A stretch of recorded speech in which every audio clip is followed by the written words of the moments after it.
I'm not sure what it is or exactly why it is this way, but it seems for all men, the hotter the chick, the more bullshit we will put up with. And I'm as guilty as anybody for this. I will tell you something. A few years ago, I was dating this girl who could wear a pair of yoga pants like nobody else. And she would be the most miserable to me. And I'd be like, damn, I love those pants.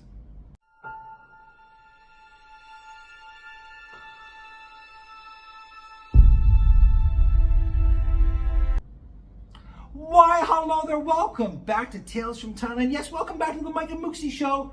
It's all about love, lies, deceit, and debauchery with me, your crazy, kooky host. Yes, it is Dr. Mark Sabian coming at you live from positively perfect Phuket, Thailand. Guys, I know the damn green screen is behind me again today, and honestly, I tried to make this video yesterday at my favorite beach bar on Bang Tao Beach here on my little slice of paradise. However, I'll be honest with you, every time I started filming, people would gather around listening to me. They'd start laughing. They'd actually ask me questions while I'm trying to film, or they'd get arguing with their friends and they'd be like, are you fucking serious?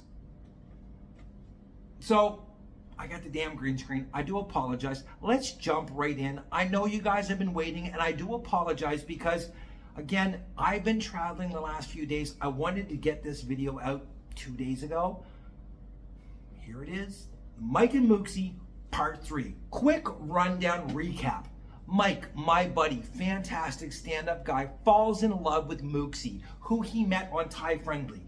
Now again, everybody knows my opinion of Thai Friendly. I think it's an absolute cesspool of nothing but freelancers and ladyboys, which I will get to in a few minutes. But Mike finds a unicorn. A unicorn who, according to every single person that she knows, has never been a freelancer or been in the industry at all, and he absolutely falls in love with her, takes her on a princess for a day, can't say no shopping spree, which a lot of you guys in the comment section, and I love the fact that you're getting involved, invested in this series, thought he was out of his mind. And I did too. When he told me the story 3 days later, because again, you gotta remember, I haven't seen Mooksie in 3 days, nor has anybody else at the compound that we lived at, and we all loved seeing Mooksie because she was that damn hot.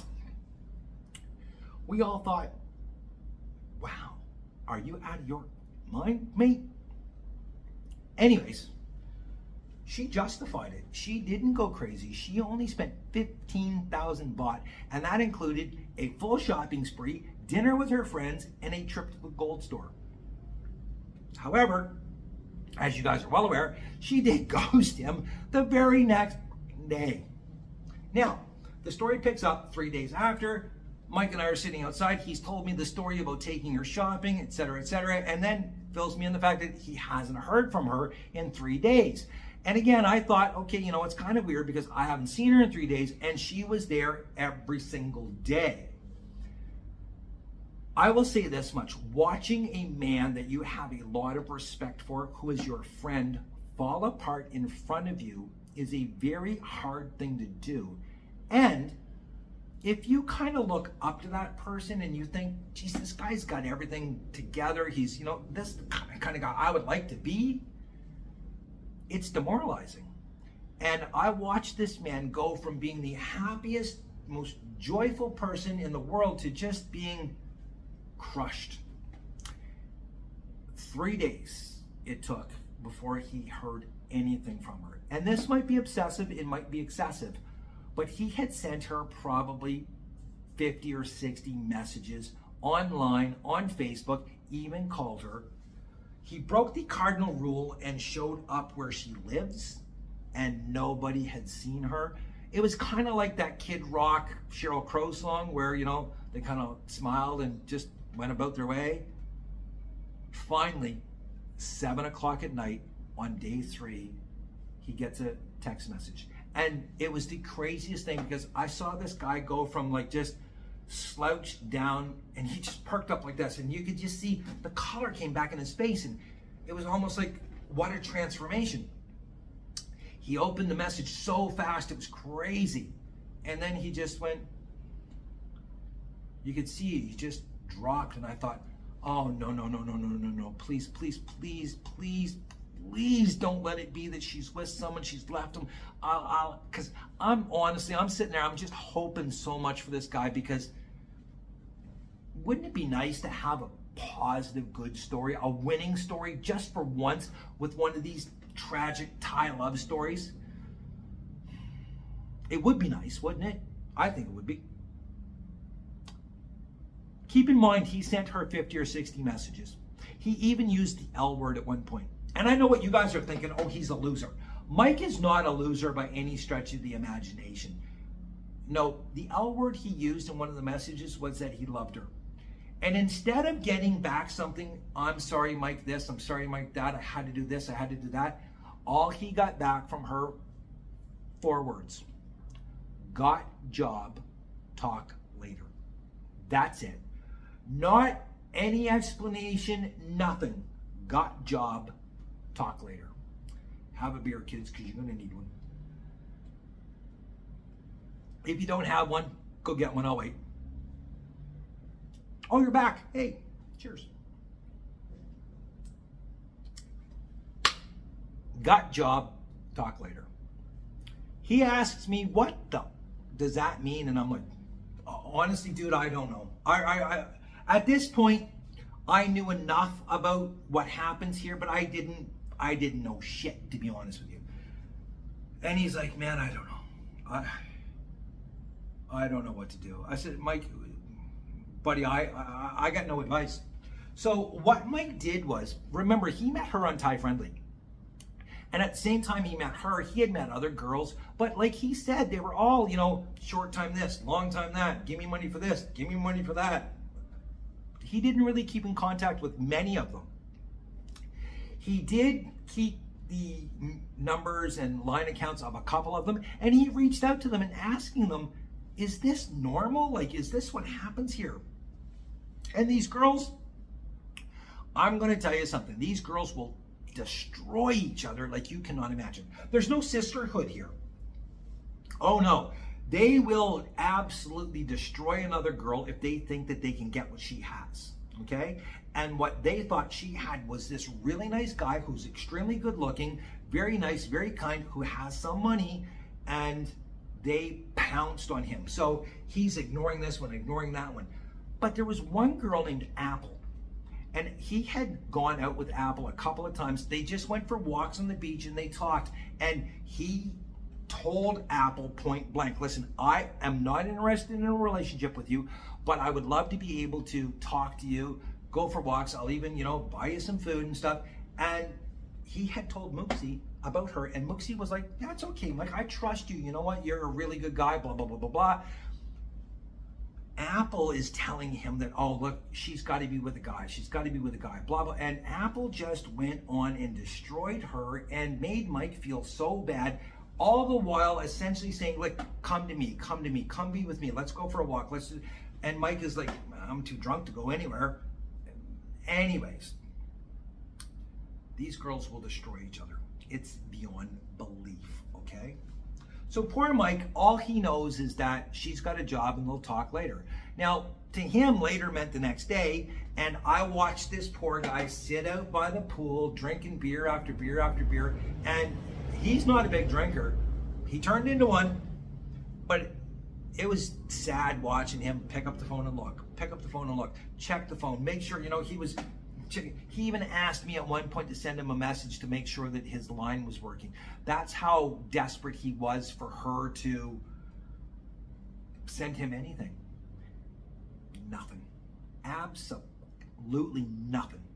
It wasn't until day 5 after the Princess for a Day shopping spree that she called him. Now, he had messaged her all day on day 4, and on day 5, she calls him about 8 o'clock at night, and she tells him, Mike, listen, I had to take a job as a tour guide. I'm working for a German family. I am taking them to the different temples, the different night markets, the different beaches, all of the attractions around Phuket. I am taking them. They're paying me so much money to do this. I need to make money to support my children. Because again, as you guys recall, she does have 2 kids who live up with her mom and dad. Mike tried to ask her, when will you be done? And she said, I will be 2 weeks. Click. That's it. He tried to call her back. She didn't answer. He texted her. She didn't answer. And poor Mike is like, I don't understand. So he knocks on my door. Doc, can I talk to you about something? I'm like, yeah, dude. And again, watching a man fall apart in front of you is a very hard thing to do, okay?